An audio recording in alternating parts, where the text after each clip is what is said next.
I really went back and forth about what to do with this picture. On some levels, I really like it, but on other levels, it's a bit problematic in a way that you might not notice. In fact, two key ways that you might not notice. And so, what I eventually came down to is, do I like the photo? Yes. Is it worth showing on Weekly 50? Yes. But I do need to point out a couple things in order to be totally upfront with you, my readers/listeners, about this photo. First of all, you might think that this is some sort of like wildlife photo, that I was trekking through a wilderness and caught this bird in just the right moment. That's not really the case. I shot this photo through a window from the comfort of an Airbnb in Missouri over spring, or not spring, over Christmas break, not spring break.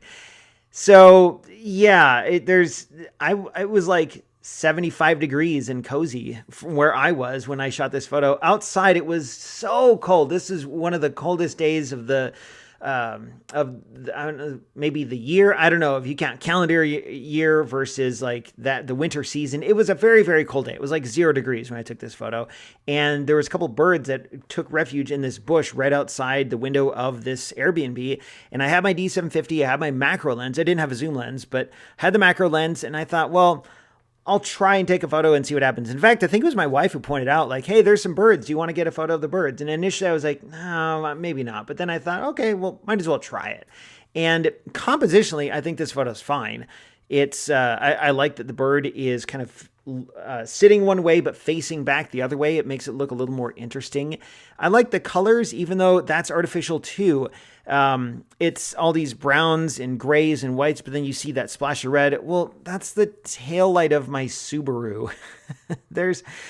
It's just, I mean, this is clearly not like a wildlife safari type of picture. That my Subaru is sitting out on the street, and you can see it here in this photo. And in fact, the photo itself, I cheated a little bit too. This is an extreme crop from the original.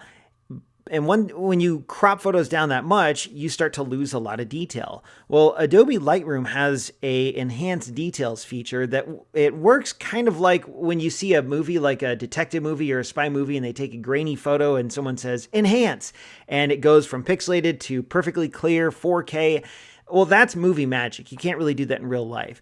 But you can kind of do that to a small extent with the enhanced details option in Lightroom, which takes a cropped photo and attempts to recreate some of the missing details that are lost when you crop in that much.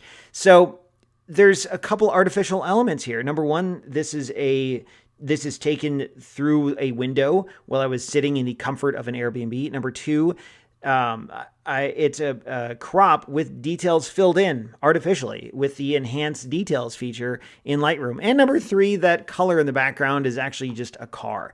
So if you can get past all that, then sure, it's a good photo. I shot this at f3, 180th of a second using my macro lens, which if I had a zoom lens, I could have gotten a little closer and maybe gotten a more detailed image. And honestly, I guess this is just a reminder that you use what you got, right? Like, I didn't bring a zoom lens. I didn't plan on taking wildlife photos when we went to see family over Christmas break.